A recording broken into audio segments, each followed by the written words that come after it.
Welcome back to మనం TV. నేను మీ పవన్ బేస్వాడ.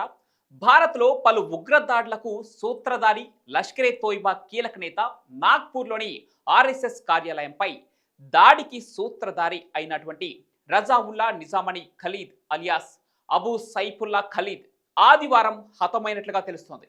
అయితే పాకిస్తాన్లోని సింధు ప్రావిన్స్లో ఇంటి నుంచి బయటకు వచ్చినటువంటి అబూ సైఫుల్లా ఖలీద్ను ముగ్గురు గుర్తు తెలియని వ్యక్తులు కాల్చి చంపారు.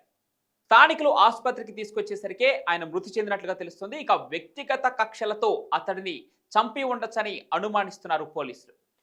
అయితే 2000 సంవత్సరం నుంచి నేపాల్ కేంద్రంగా లష్కరే తోయిబా తరపున ఈ సైఫుల్లా ఉగ్ర కార్యకలాపాలు నిర్వహిస్తూ వస్తున్నాడు.